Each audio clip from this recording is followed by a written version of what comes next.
Bien, vous êtes, vous êtes nombreux en train de nous écouter de partout, de nous regarder sur Moto TV et de nous écouter sur la voie de l'UCG.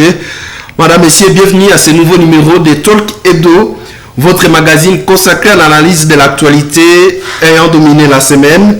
L'actualité, comme vous le savez, reste dominée par l'attaque de la prison urbaine de Kakwangura la nuit de mardi à ce mercredi, au mercredi 10 août 2022.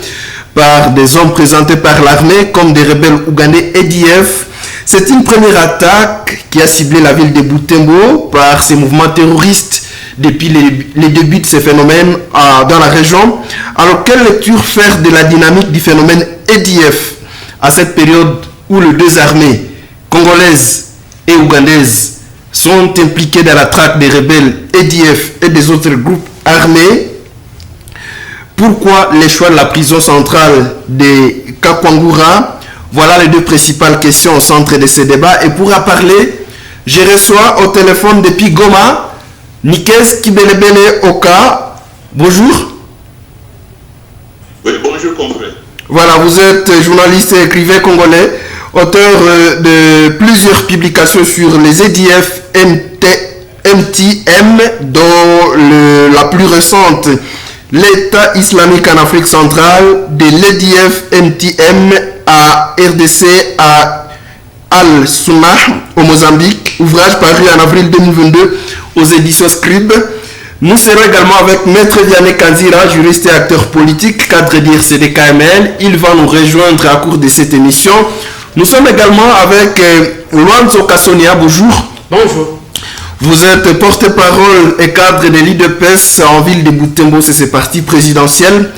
Talk Edo est une coproduction des deux médias universitaires de Butembo, la voix de l'UCG pour la radio, la voix de l'UCG pour l'Université catholique Grabel et Moto TV pour l'Université de l'Assomption au Congo. Madame, Messieurs, bienvenue à tous.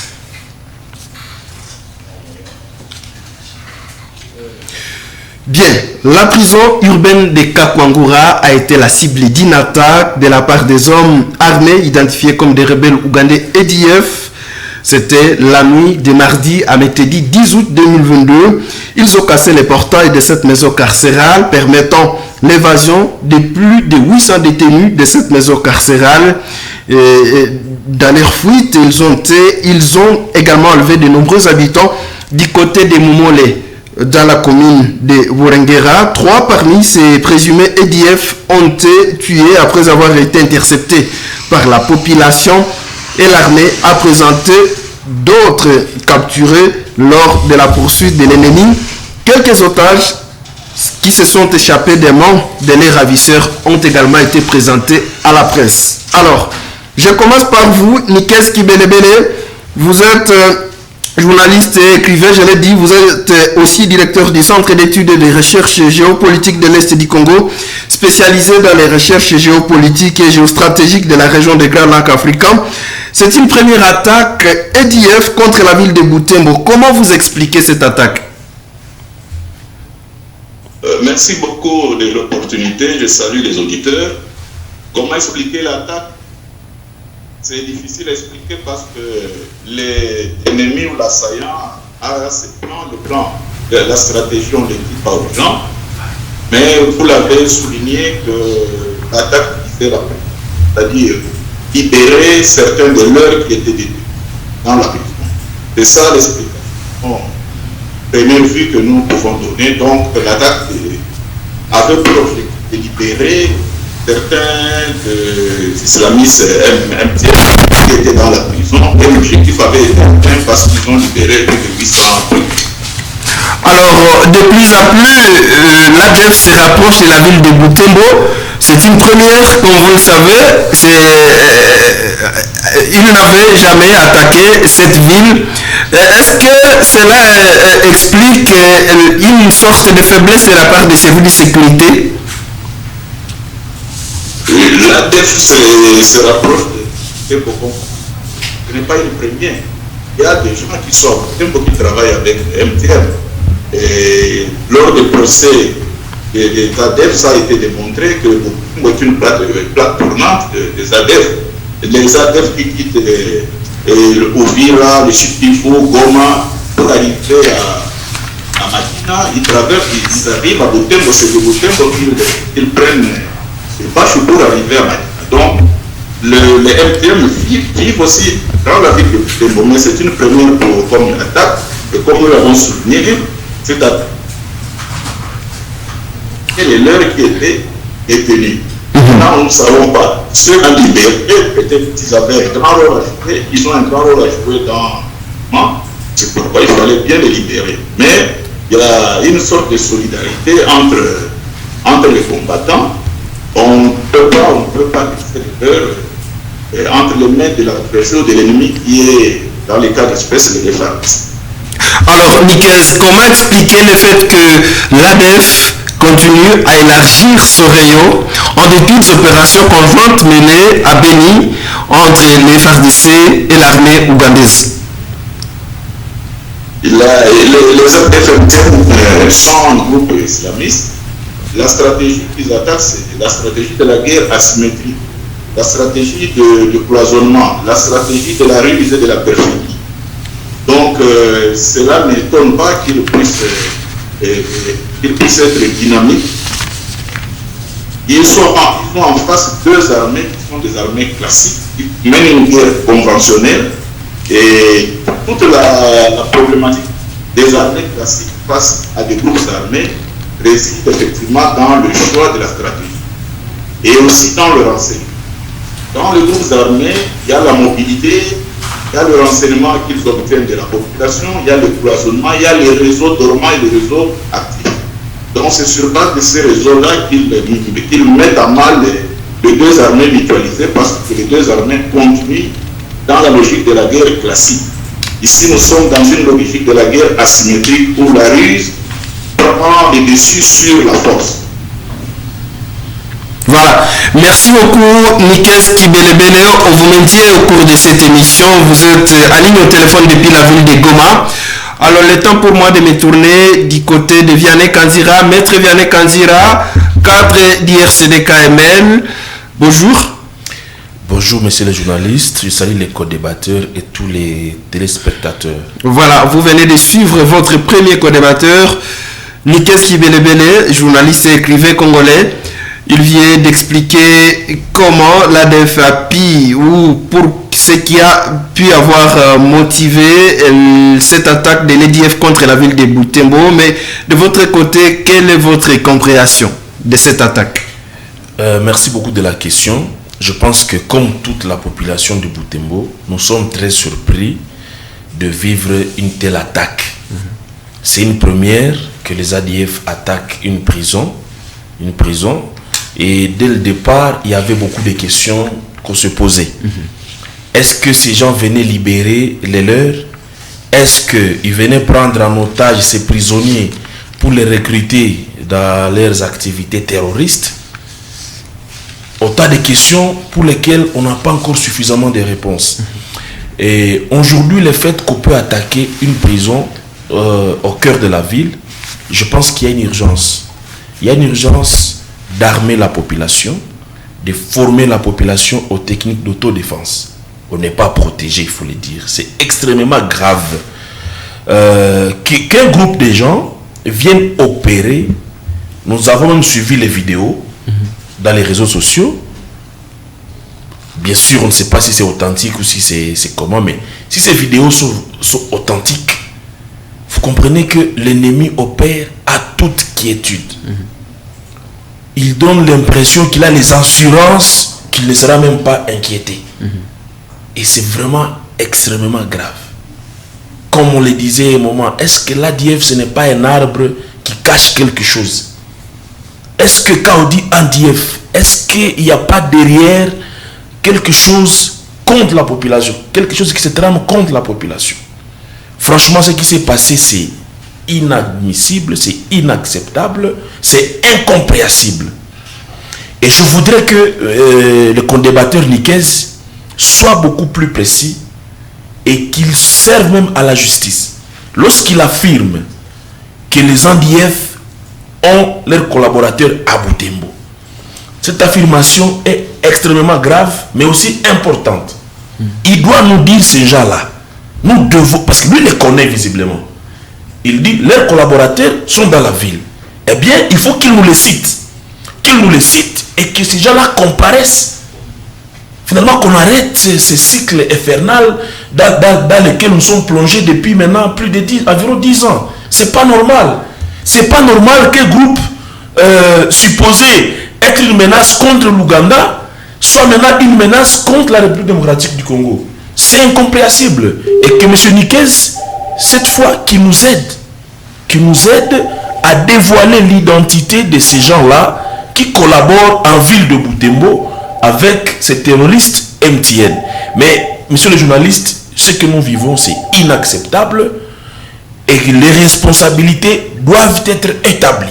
C'est pas normal qu'on nous explique d'où sont venus ces gens et entre-temps, on ne sait pas nous dire où étaient les services de sécurité pendant que ces gens venaient pour opérer. C'est pas normal. Surtout que nous sommes en état de siège, il y a des mesures de couvre-feu, la population est heureuse chez elle à partir de 21h. Ceux qui circulent pour assurer notre sécurité, ce sont les forces de défense et de sécurité, l'armée et la police. Maintenant, comment on peut nous expliquer quel groupe d'assaillants, et puis visiblement ce n'était pas deux commandos, quand je dis commando, je parle de 2 ou 3 personnes, mais c'était apparemment beaucoup de gens qui sont venus opérer. Ce groupe-là, est-ce qu'il est vraiment passé inaperçu? Il a traversé la ville qui a l'armée, qui a la police. Et dans la ville, il y a des camps militaires. Non de la prison, il y a des militaires. Voilà. Qu'est-ce qui peut nous expliquer que ces gens-là viennent attaquer? Voilà, merci. On n'arrive pas à les inquiéter parce que les premières personnes, selon les informations qu'on a dans les réseaux sociaux, qui ont pu arrêter quelques assaillants, c'est la population civile. Oui. Alors, on va revenir à vous. Merci beaucoup, Maître Vianney Kandira. Monsieur Kassonia, je crois, Luanzo Kassonia, vous êtes porte-parole de l'UDPS. Est-ce que cette attaque n'est-elle pas le reflet de la faiblesse tant décriée des services de sécurité? Vous avez pleinement raison.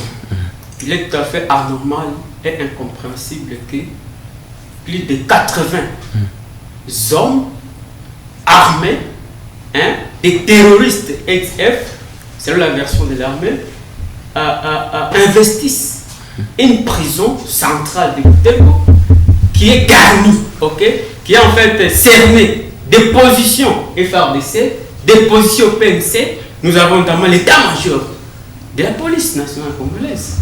Nous avons la mairie, donc les sièges même des institutions de la ville de Butembo. Mais voilà, à côté de ça, de la prison centrale de Kakwangura, il y a toute une colonne des habitations de FARDC qui protègent évidemment aussi la radio nationale, la radio-télévision nationale congolaise sous station de Butembo. Que les gens viennent, 80, c'est tout, c'est presque tout un marché. Traverse la ville, monte jusqu'à investir la prison centrale de Butembo. C'est inacceptable. Mais où seraient les services de renseignement? Où seraient les FARDC? Où serait la police? Donc, la thèse de complicité ne doit pas être rejetée. Et je crois que Kibelbel, qui a intervenu en premier lieu, aurait raison quand il affirme que l'ADF a des cellules dormantes ici. Et pour preuve, il y a un candidat député provincial en 2018 qui a été attrapé, qui a été condamné jusqu'à aujourd'hui 20 ans de prison ferme pour collaboration avec ces mouvements terroristes.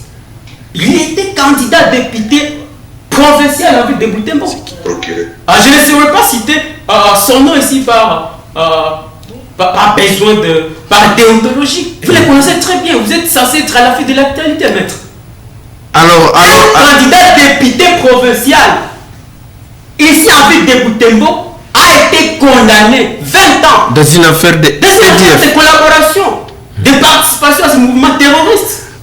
Alors, certains Vous observateurs... avez entendu l'autre, le monsieur là. Vianney, plutôt Kassonia, certains observateurs estiment également que la paralysie de la ville pendant ces quelques derniers jours peut avoir joué à la faveur de l'ennemi. Est-ce que vous êtes de cet avis? Non, pas du tout. Je crois que, bon, d'une part, oui, mais contentement de certains casques bleus, parce que vous savez qu'on suppose, on suspecte, ok, on a toujours suspecté les casques bleus d'être des mèches, ok, pour des raisons qui leur sont propres avec le système terroriste que nous déplorons ici à Bénin. Parce qu'on ne peut pas comprendre ce que les casques bleus, qui une force onusienne, avec tout un arsenal militaire de haute facture, de haute pointe, avec des jumelles, avec des drones, mais incapables de nous dire, de nous localiser les bastions, les positions des terroristes ADF. Comment comprendre ça? Voilà. On ne peut pas comprendre que des habitants, des innocents soient égorgés, non loin des positions de ces forces onusiennes. Voilà. C'est incompréhensible. Merci. Allez comprendre quelque chose. Merci beaucoup, Luanzo Kassonia. Je rappelle, vous êtes porte-parole de l'UDPS. Nikes Kibelebele, je reviens à vous. Vous venez d'écouter vos co-débatteurs. Ils décrivent tous la position qu'occupe la prison urbaine de Butembo par rapport à cet arsenal militaire, cet arsenal sécuritaire. À côté, il y a une base de la MONUSCO. De l'autre côté, côté sud, il y a l'hôtel de ville qui est sécurisé par des policiers. Il y a, du côté gauche, il y a une position des FARDC à côté de la prison centrale. Il y a tout ça.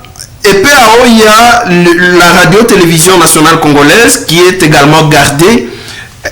Comment peut-on expliquer le fait qu'un ennemi puisse défier toutes ces positions, Nikes? Merci beaucoup. La première des choses, c'est de nous poser la question. La prison est gardée par quelle force et combien d'éléments? Je pense que la prison n'a pas 50 policiers. Je pense 2 ou 3 ou 5, tout au plus 10. Donc, le fait d'abord de mettre moins de policiers pour la garde de la prison est une faille.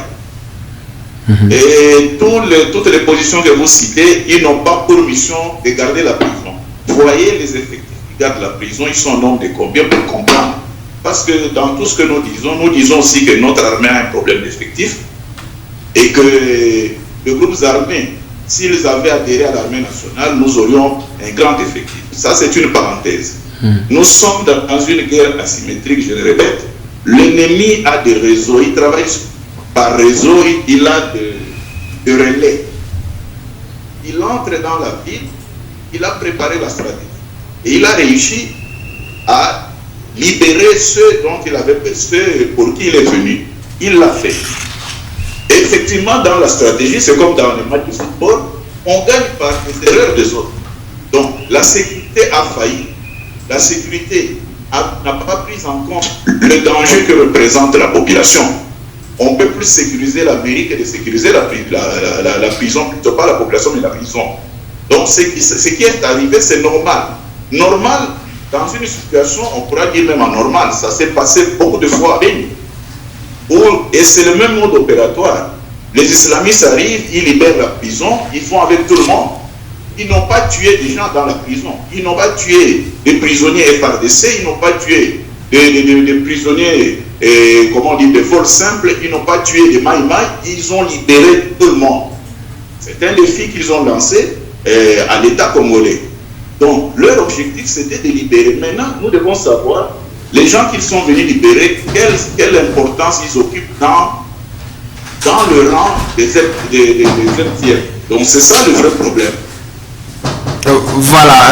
Alors, Maître Vianney Kanzira, votre co-débatteur, a évoqué une autre dimension de la question. C'est le fait de qualifier tout le monde comme Maïmaï. Vous savez, quelques heures après l'attaque de la prison, de l'autre côté de la commune de Boulengera, du côté de Mutsanga, Momole, il y a eu une alerte générale de la population qui a pu mettre la main sur 3 d'entre les ADF, mais cela a été perçu plutôt comme une mauvaise stratégie de la part de la population, le fait de poursuivre l'ennemi et de parvenir à mettre la main sur certains d'entre eux. On considère, et c'est ce que le porte-parole armé a dit à travers l'émission Dialogue entre Congolais sur Radio Okapi, que la population, la jeunesse de Butembo était des maïmaï.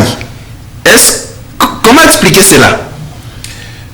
Merci beaucoup. Je ne veux pas interpréter les paroles des porte-parole, mais seulement ce que je peux dire, c'est que la population de la ville de Butembo est trop vigilante. Il y a des groupes de pression. Nous avons laissé à l'époque Parlement Foro, nous avons laissé Véranda Muchanga.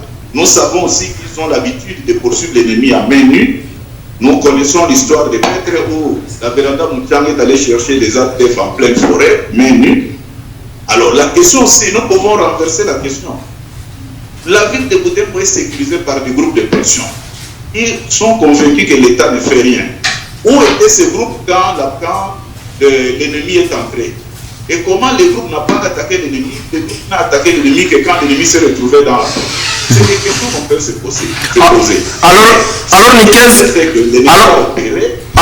je comprends que librement. Tout à fait. Je comprends en partie je comprends que vous reconnaissez en partie que ces jeunes gens jouent quand même un rôle dans la sécurisation de la ville. Vous vous posez plutôt la question de savoir pourquoi ils n'ont pas pu empêcher l'attaque de la prison.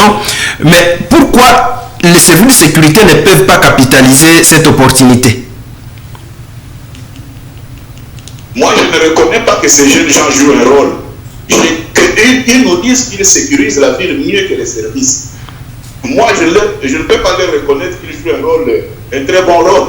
Parce que la sécurité, tout en étant l'affaire de tout le monde, nulle part dans la Constitution, il a été dit que Véranda Muchanga doit sécuriser la ville. Et moi, je me pose cette question.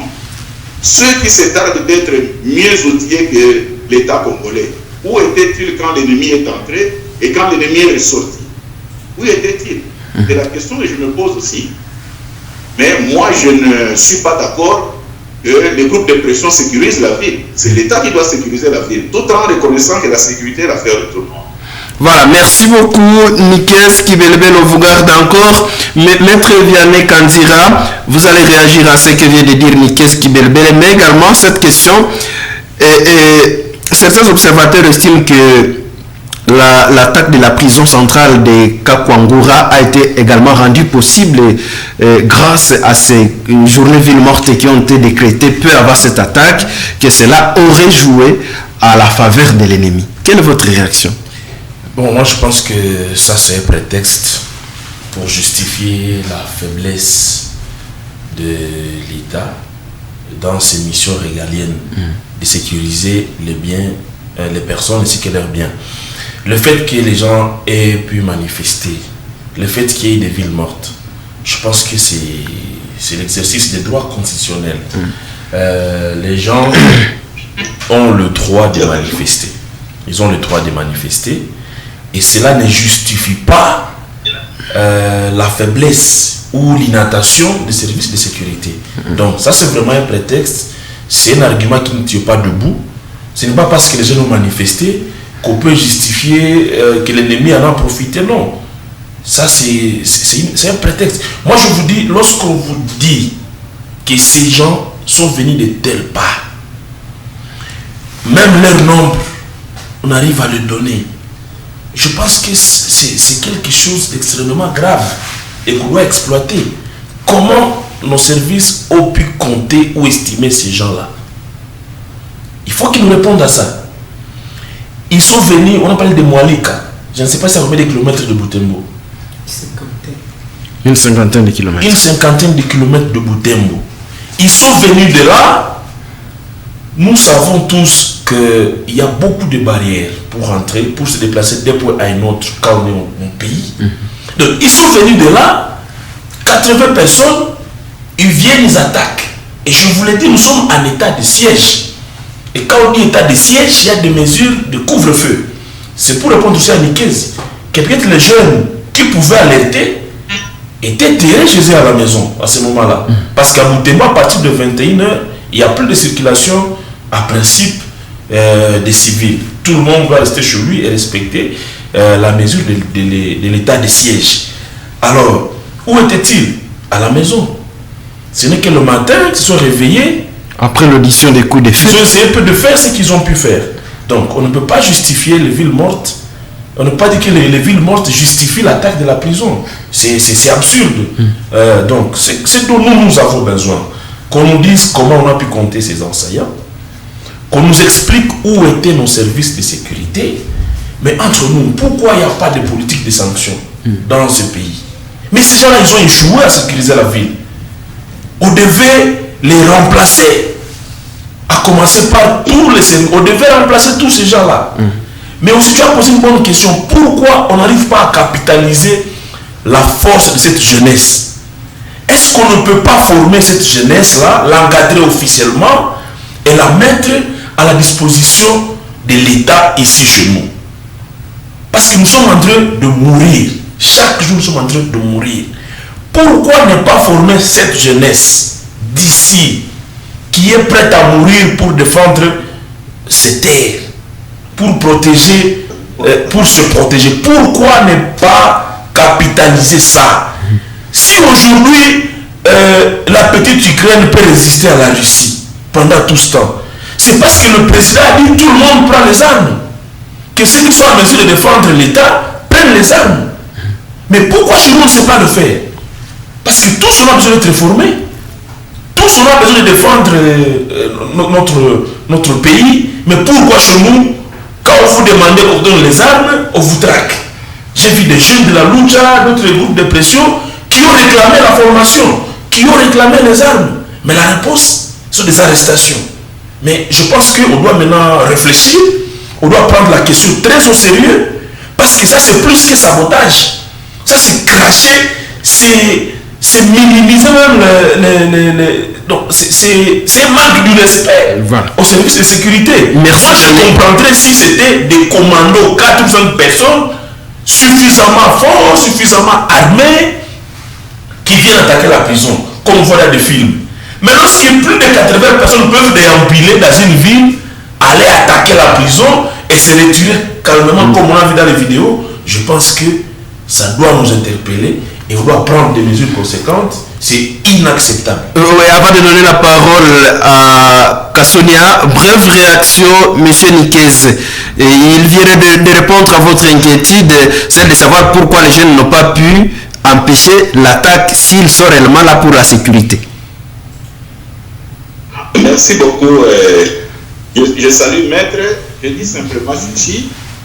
Maître fait comme s'il ne connaît pas les problèmes sécuritaires dans la région. Avant d'aller chercher la Lucha ou Verada Mouchanga pour entrer dans l'armée. Mais commençons d'abord par sortir les Maïmaï. Les Maïmaï, ils sont des Congolais, ce sont nos enfants, ils sont dans la brousse. Mais les Maïmaï, ils devaient sécuriser aussi la ville parce qu'on estime que l'armée ne fait rien. Où étaient les Maïmaï pour barrer la route aux islamistes? Nous disons que les Maïmaï servent des béquilles aux islamistes. Donc le problème de donner même l'exemple de l'Ukraine ne tient pas. Parce qu'au niveau de l'Ukraine, c'est un problème plus de patriotisme. Au niveau de l'Ukraine, d'abord il y a la volonté de soutenir l'État et de soutenir l'armée. Ce qui n'est pas le cas chez nous. Je répète ce que j'ai dit. Nous sommes un pays de 100 millions d'habitants. Sur les 100 millions d'habitants, notre armée n'a même pas 1%. 1% des 100 millions, c'est 1 million. Notre armée n'a pas cet effectif. Et dans le peu effectif que nous avons, la plupart des hommes de troupes viennent de provinces qui ne sont pas de l'Est. Les jeunes gens dans les provinces de l'Est sont dans les groupes armés. Nous devions commencer par le commencement. Demander à tous ces gens de sortir des groupes armés, ceux qui sont valides, qu'ils renforcent l'armée. Si l'armée a moins d'effectifs, vous voulez que l'armée fasse le miracle? Non. Donc, nous avons la mission de commencer à démobiliser les gens, qu'ils sortent de la forêt qu'ils aillent dans l'armée et qu'ils renforcent l'effectif. À ce moment-là, notre lutte pourra être salutaire pour tout le monde. Sinon, nous continuerons à compter les morts. Alors, quand vous parlez de Maï, comment expliquez-vous cette sorte de tâtonnement de la part de l'armée? Au début, c'était des miliciens Maï qui ont attaqué la prison. Peu avant l'après-midi, c'était des EDF. Cette sorte de tâtonnement, est-ce que ça veut dire que l'armée elle-même ne maîtrise pas la situation? Parce que jusqu'à 14h, on continue à dire que c'était des Maï.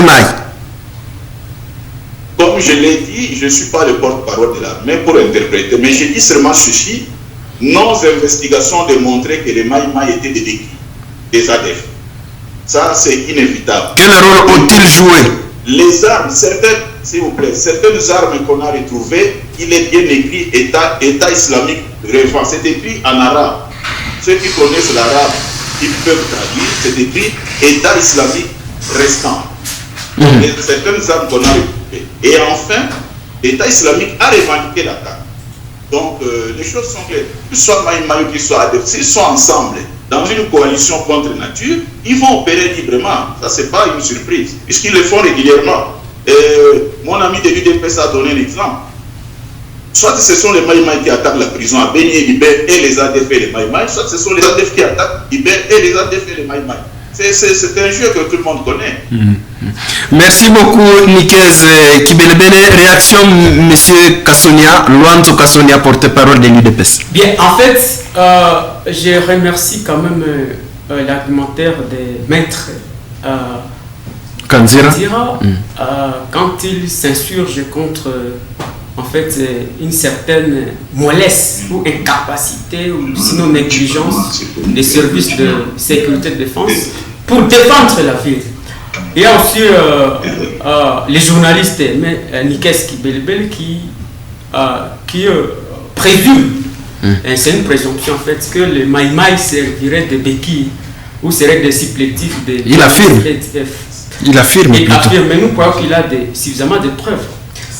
Bien, en fait, la sécurité est une affaire de tout le monde. Oui, j'aime quand même quand il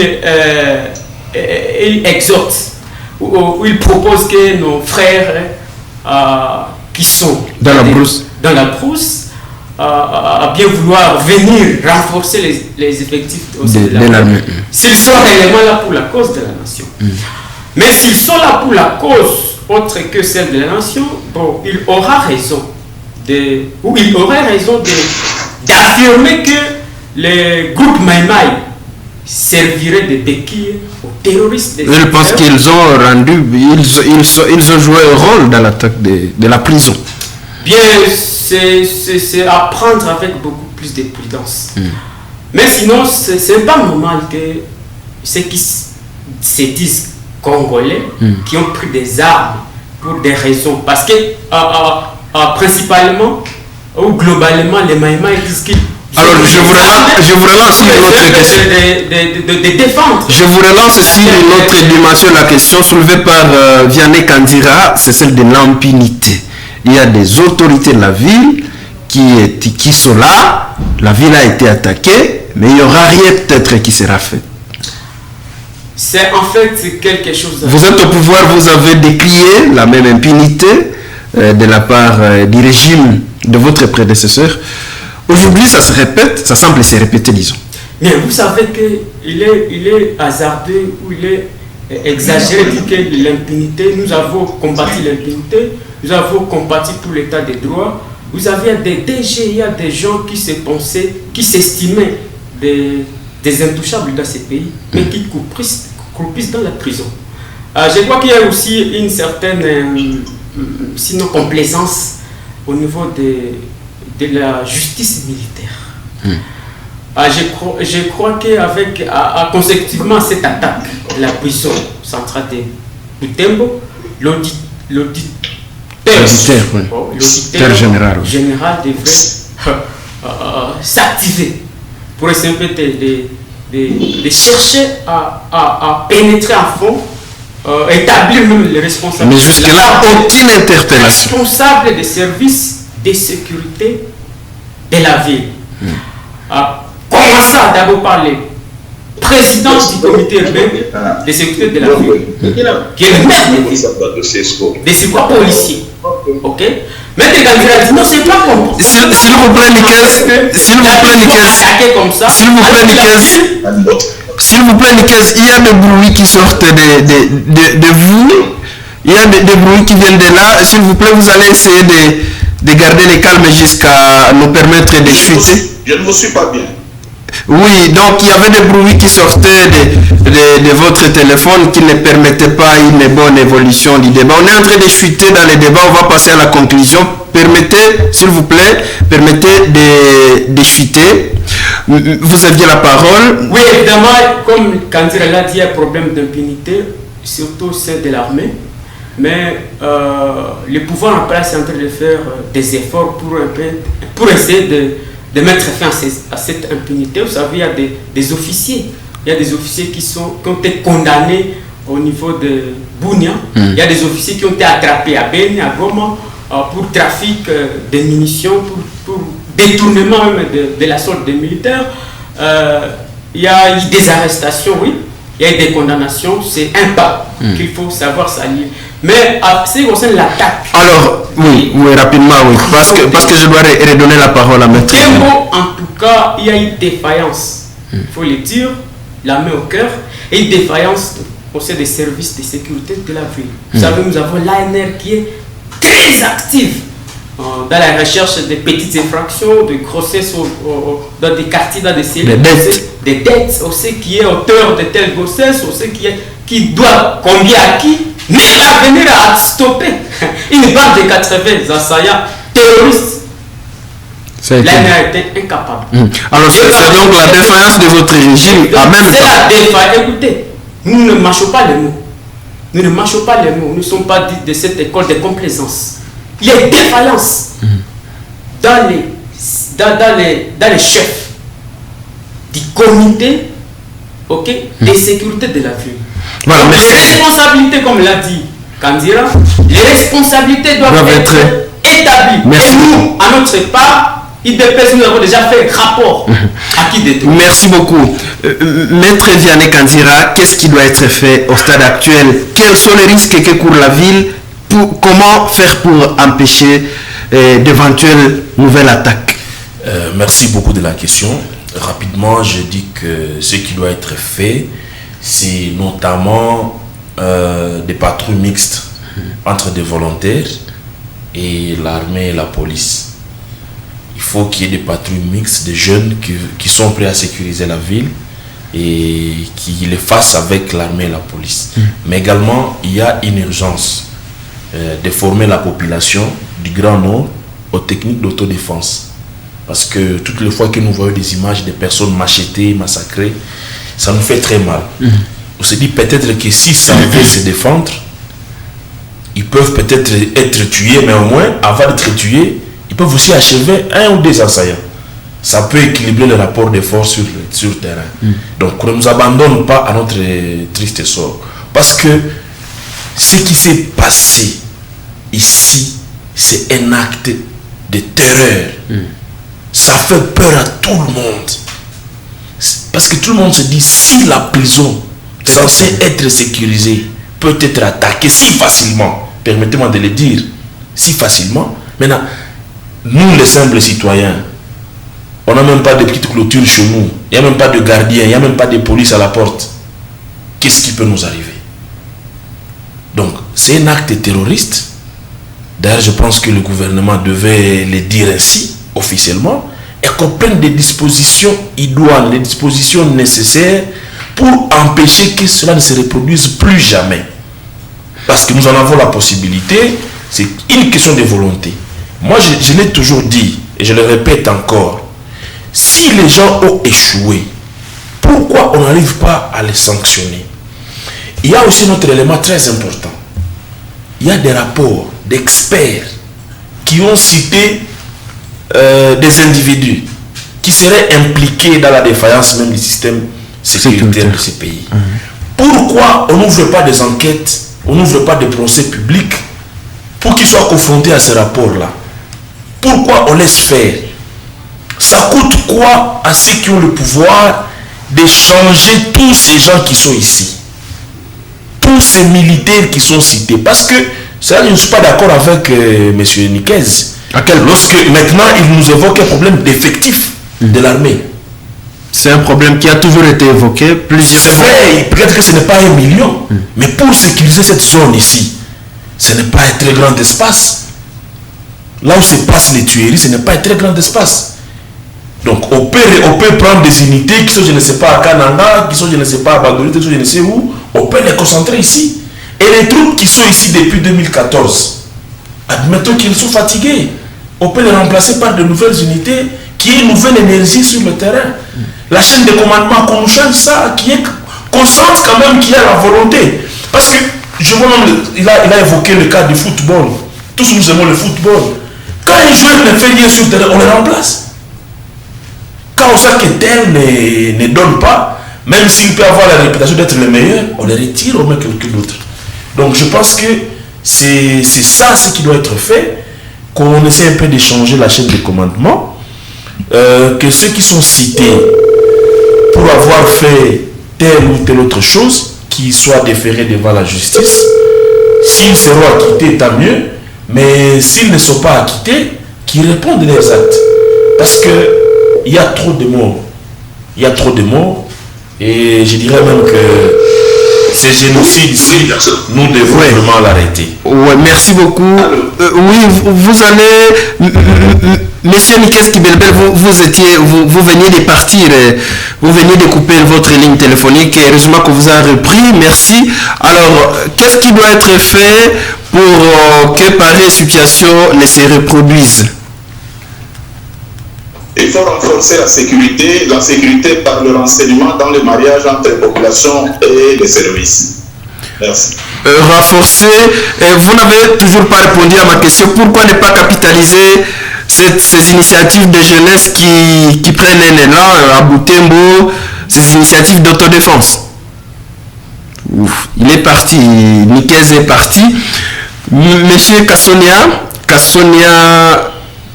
Monsieur Kassonia, je crois, porte-parole de l'UDPS, je suis en train d'oublier votre prénom, Luanzo Kassonia, j'y arrive. Qu'est-ce que vous proposez comme solution? Bien, comme solution, je crois que les services de renseignement, les services de défense, les services de sécurité doivent être suivis.